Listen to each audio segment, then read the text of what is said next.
The soft hum of early morning was abruptly interrupted by the sharp hiss of the automatic doors at Greenfield Police Station. Sergeant John Avery, who had just settled into his usual routine, sipping his morning coffee, was momentarily distracted. The usual stillness of the station, where even the clock seemed to take in muted tones, felt different today. His gaze lifted from his desk, and his eyes settled on the doorway. There stood a small figure, no older than 10, her ragged sweatshirt hanging far too large for her thin frame. It was clear that she hadn't planned for the morning to turn into an ordeal. Her clothes were stained, dirty, and the air around her was heavy with fear. But it wasn't her tattered clothes or her muddy shoes that caught Sergeant Avery's breath. No, it was what she held tightly against her chest. A newborn baby, barely more than a few days old, swaddled in what seemed to be an ill-fitting makeshift blanket. The baby's face was mostly hidden, but the way the girl cradled it spoke of a fierce protectiveness that was far too mature for a child her age. Sergeant Avery's heart skipped a beat. He hadn't expected anything like this today. The early morning had been quiet, routine even, but now everything felt wrong. He stood slowly, placing his coffee mug down on the desk, afraid that any sudden movements might scare the child. His mind raced as he tried to make sense of what was happening, but the only question that he could manage to voice was, "Can I help you?" The girl didn't answer immediately, her eyes locking with his. For a moment, Sergeant Avery thought she might bolt, her small body tensed, ready to flee. But she didn't. Her eyes, though childlike in appearance, were old, haunted even. And as she took a cautious step into the room, Sergeant Avery couldn't help but notice how she moved with the vigilance of someone much older, someone who had learned to be cautious in a world that had betrayed them. Her voice, when it came, was a mere whisper. "He's my baby," she said, her words shaking as though the weight of what she had just said was enough to collapse the fragile world she had built around herself. Sergeant Avery's heart tightened at the simple statement. He didn't know what to do. He didn't know if he was supposed to be comforted or alarmed. But before he could respond, the sound of his coffee mug slipping from his hand echoed in the room. The momentary clatter of glass breaking only seemed to make the situation more surreal. The dispatcher, still sitting at the front desk, had frozen in place. Officer Emma Carter, just back from patrol, had stopped in her tracks when she saw the girl, her eyes wide, her body stiffening in response to the tension. For a few seconds, it seemed as if the entire station had stopped functioning, every officer caught in the grip of disbelief. Sergeant Avery forced himself to take a deep breath, trying to push aside the shock that threatened to overwhelm him. "What's your name?" he asked softly, careful not to frighten her further. The girl's eyes darted around the room, scanning every exit, every corner of the station, with an intensity that felt out of place in a child. She hesitated for a moment, clearly unsure of whether or not she could trust him. And then, in a barely audible whisper, she answered, "Emma. Emma Taylor."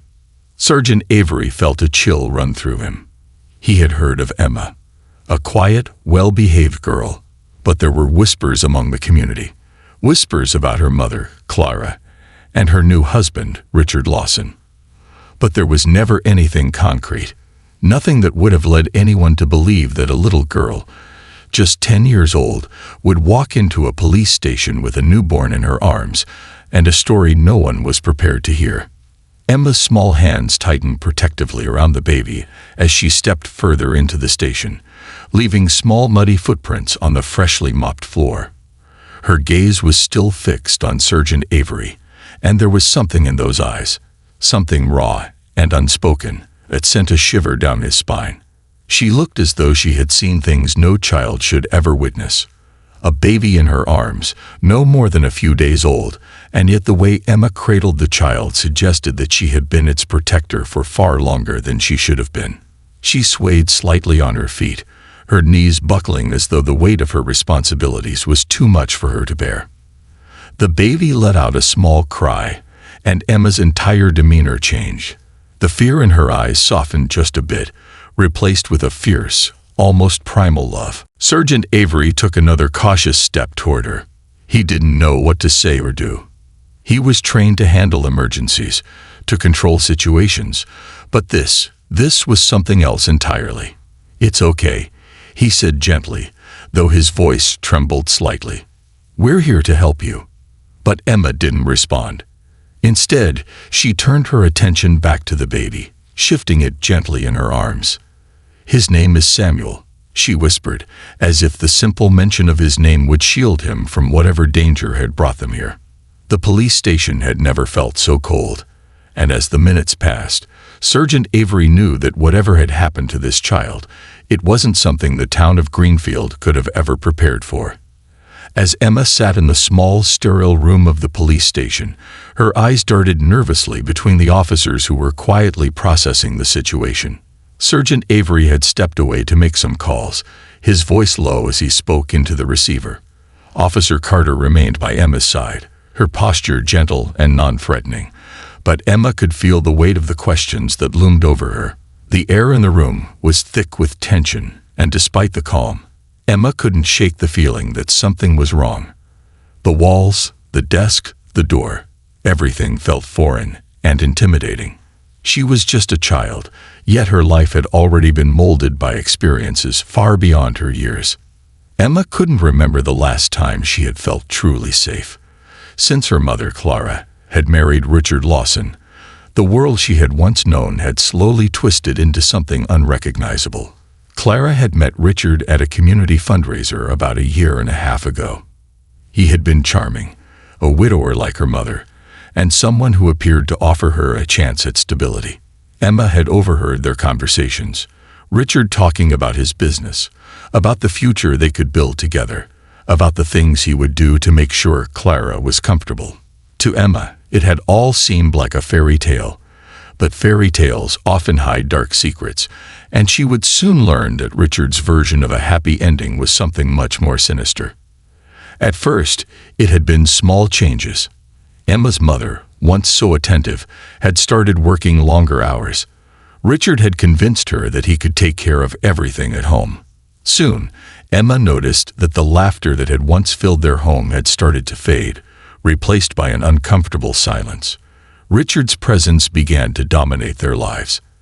At school, Emma's once vibrant artwork became dull, a reflection of the sorrow that slowly encroached upon her heart. The girl who had once been known for her joyful spirit had become someone entirely different, quiet, withdrawn, and afraid. It wasn't just the changing atmosphere at home that had unsettled Emma.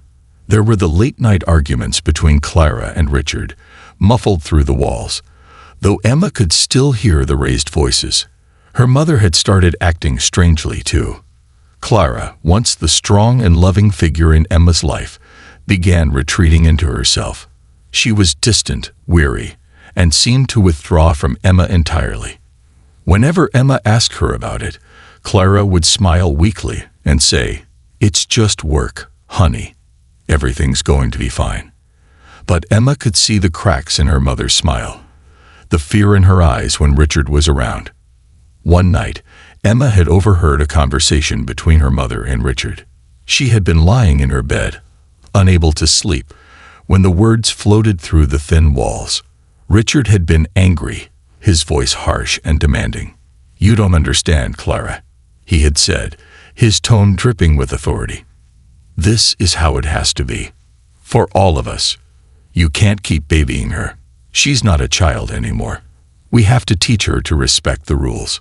Emma had not understood all of it, but the tone of Richard's voice, the coldness of his words, had sent a chill down her spine. The man she had once trusted was no longer the man he pretended to be. Weeks passed, and then one day, her mother simply disappeared. It had been a rainy evening when Clara had left for work, telling Emma she'd be home later, that she just needed to finish a few things at the hospital. Emma waited for her mother's return, as she always did. But that night, Clara didn't come home. And the days that followed were filled with silence. Richard, calm and collected, had simply told Emma that her mother had left, that she had needed some time away. He said she'd be back soon, that she just needed space. But deep inside, Emma felt something was terribly wrong. Richard had seemed unfazed by Clara's absence. He carried on with his usual routine, his public persona of a successful, respectable businessman intact. The neighbors whispered that Clara had been struggling with the pressures of work, that she had probably just taken off for a while to clear her head. But Emma knew the truth was something else. Her mother would never leave without a word, without a sign, and as the days turned into weeks, Emma's suspicions grew. Richard had not allowed her to contact anyone, telling her that it was better if they kept to themselves for a while. No one asked questions. No one seemed to notice that Emma's once innocent, carefree nature had changed. But then came the day Emma found herself at the police station with Samuel, the newborn she had brought into the world without any help, without anyone to guide her. She had been forced to grow up far too fast. In the days leading up to her arrival at the station, Richard had been more controlling than ever. He had kept her confined to their house, made her stay out of sight, away from others. Emma had learned to keep quiet, to avoid making noise. But she couldn't keep quiet anymore. She couldn't stay silent while Richard continued to spin his web of lies. The baby, Samuel, was her only connection to something pure. He was hers. He was all that Emma had left, and she would protect him with everything she had. She knew she had to get out.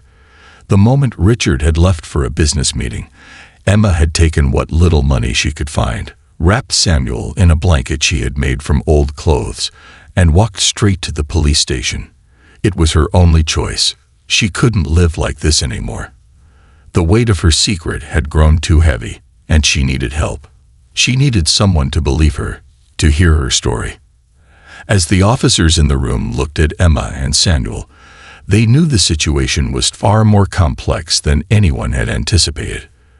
The signs of abuse were clear, and yet the story that Emma carried was a story no one had ever expected to hear. She wasn't just a child who had run away from home. She was a survivor of a life that had stolen her childhood, a survivor of a man who had used his charm and influence to manipulate everyone around him. But Emma's courage, her determination to protect her baby, had brought her here to the place where her voice could finally be heard.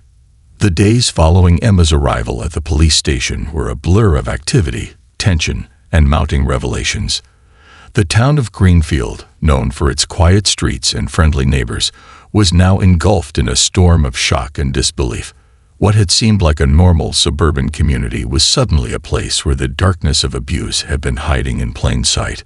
Sergeant Avery, who had been a fixture in Greenfield for over 20 years, felt a profound shift as he processed the gravity of the case that had landed on his desk. The officers, once just part of a routine police force, were now becoming the guardians of a child whose voice had been silenced by fear for far too long. While Sergeant Avery worked with Emma and Officer Carter to piece together the details of the case, the other officers started digging deeper into Richard Lawson's life. Every inch of his meticulously crafted public persona began to unravel. The walls of his perfect life, with its perfectly manicured lawn and white picket fence, were nothing more than a facade. Detective Lucas, who had known Richard for years, felt a deep sense of betrayal. They had served on committees together, shared casual conversations about business and family, and never once had Richard shown the faintest hint of his darker side. But now, as the investigation deepened, Lucas couldn't ignore the nagging feeling that he had been blind to the warning signs all along. It became clear that Richard had used his wealth and influence to protect himself. He had donated generously to local charities, sat on the boards of community organizations, and attended church regularly, always playing the part of the grieving widower and the dedicated stepmother. His charm had won over the people of Greenfield, making them believe that he was above reproach. Even when school counselors had raised concerns about Emma's behavior, her withdrawal, her bruises, her inability to focus, Richard had a plausible excuse for every question. He painted a picture of a troubled child, one who had been affected by the death of her biological father and her mother's remarriage. No one questioned him. No one thought to look deeper. But now, with Emma's testimony and the evidence that was slowly coming to light, everything was changing. The investigation revealed a disturbing pattern of manipulation and control. Richard's actions were no longer just suspicious. They were criminal. He had systematically isolated Emma, controlling every aspect of her life, making her believe that she was worthless, that no one would believe her if she ever spoke out. And when Clara had discovered what was happening, when she had begun to piece together the truth about her husband's behavior, Richard had silenced her in the most horrific way possible. Clara's disappearance wasn't a mystery. It was murder, and it was all part of Richard's twisted plan to keep his secrets buried. The evidence against Richard continued to mount. A search of the Lawson home revealed hidden cameras, soundproof rooms in the basement, and disturbing signs of Emma's abuse. The police uncovered evidence of recent childbirth, evidence that was all too familiar to the medical professionals who had examined Emma. It became clear that Emma had given birth alone, without medical assistance, and without anyone to care for her. She had been left to face the trauma on her own, forced to care for her newborn in a world that had turned its back on her. But it was Emma's courage that would ultimately seal Richard's fate. The young girl, once too frightened to speak, had found the strength to tell her story. Her testimony, though quiet and full of pain, was the cornerstone of the case. Emma had described the horrors she had endured in the Lawson home, the physical abuse, the psychological manipulation, and the constant fear she had lived in. She had painted a vivid picture of the basement, where Richard had taken her for his special lessons, where he had taught her that silence was her only option. But in her darkest moment, Emma had found the courage to protect her baby, and in doing so, she had found her voice. The trial was set to begin, and the entire town watched as the case unfolded. Richard Lawson, who had once been the epitome of success and respectability, now stood accused of the most heinous crimes imaginable. His defense attorney tried to portray him as a misunderstood man, a loving father who had simply been misunderstood, but the evidence against him was overwhelming. Every attempt to deflect blame, every attempt to paint Emma as a troubled child, was met with the cold, hard facts that painted Richard as the monster he truly was. As the trial progressed, it became clear that the battle for justice was not just about bringing Richard to account for his actions. It was also about healing the wounds that Emma had suffered. The courtroom was a place of immense pressure, where the truth was fought for with every word, every piece of evidence, and every moment of silence. But outside the courtroom, the real work of healing had already begun. Emma had found a safe place with the Riveras, a foster family who had offered her the love and support she had been denied for so long. Officer Carter, who had stayed by Emma's side from the moment she arrived at the police station, continued to be her steadfast protector, guiding her through the maze of legal proceedings and offering the comfort of consistency in a world that had been anything but stable. For Sergeant Avery, the case was personal. He had seen too many children fall through the cracks, too many families destroyed by the forces of manipulation and abuse. But Emma's courage had changed something inside him. She had reminded him of the importance of doing what was right, even when it meant challenging the status quo. It was easy to ignore the signs of abuse when it was hidden behind the polished veneer of wealth and influence. It was harder to stand up and speak the truth when those in power were skilled at hiding their crimes. But Emma had done it. She had found her voice, and in doing so, she had forced the world to listen. The battle for justice was far from over, but with each passing day, Emma was growing stronger. The legal fight would continue, but the emotional journey of healing had already begun. Emma's story had become a symbol of resilience, of the power of speaking the truth, and of the strength that lies within even the most vulnerable. As the case against Richard Lawson moved forward, the people of Greenfield could no longer ignore the truth that had been hidden in plain sight. And for Emma, there was no turning back. She had taken the first step toward reclaiming her life, toward finding the safety and love she had been denied for so long. The trial had taken its toll on Emma. Each day brought new questions, new details that forced her to confront the dark memories she had long buried. But with every piece of evidence presented, with every word spoken in her defense, She began to understand that she wasn't just telling her own story. She was telling the story of every child who had ever been silenced, every victim who had ever been too afraid to speak out. The weight of that realization was heavy, but Emma felt a growing sense of power within herself, a power that had been stripped away for so long but was now slowly being restored.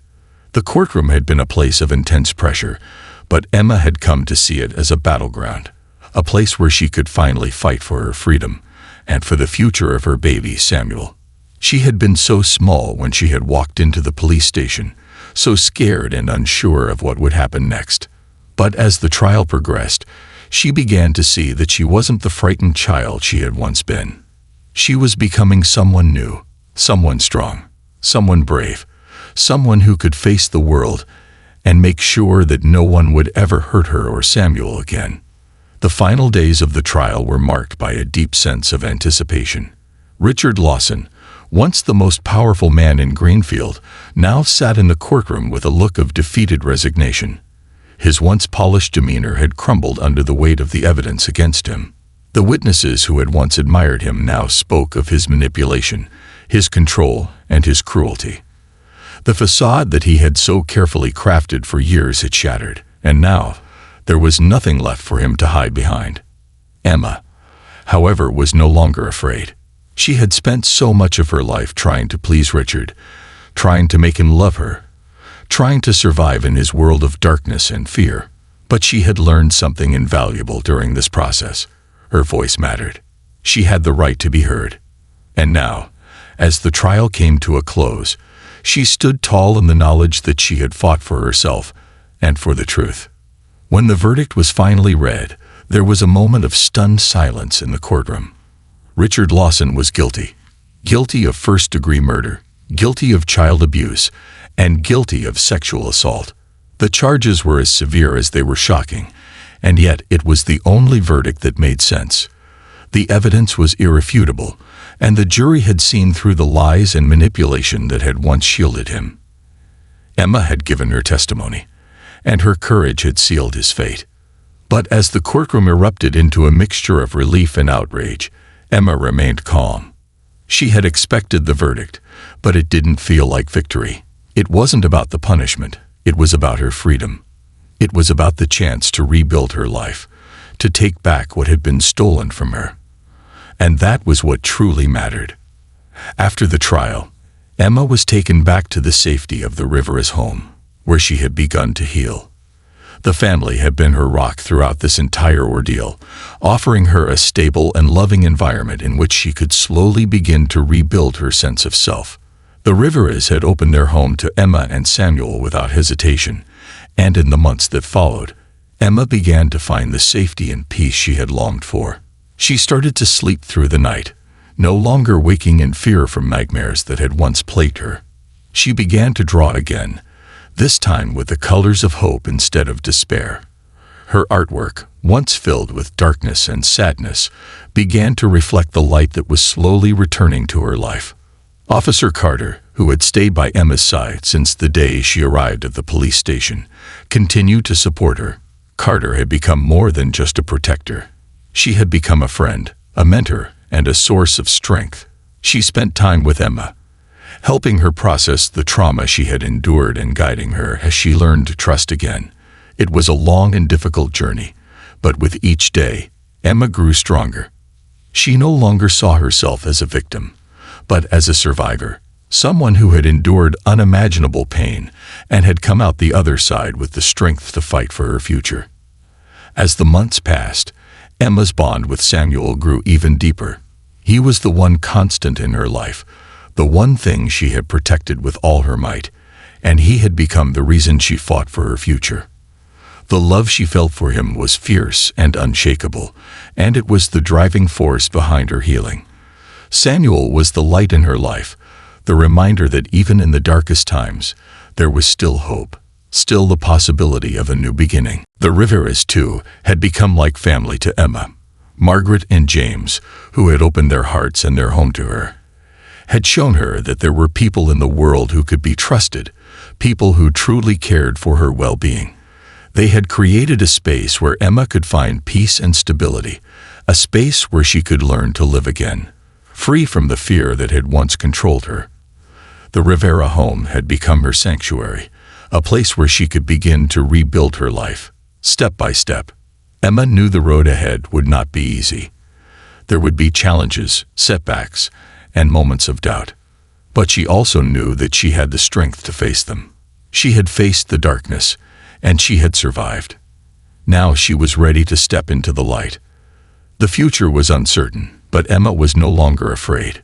She had found her voice, she had found her courage, and most importantly, she had found the love she had always deserved. The world was still a difficult place, but it was also full of possibilities, and Emma was ready to embrace them, ready to create a future for herself and for Samuel, one where they could both be free to live without fear, without pain, and without the shadows of the past hanging over them. With the Riveras by her side and the strength of her own resolve, Emma stepped forward into a new beginning. It was a beginning filled with hope, with love, and with the promise of a brighter tomorrow.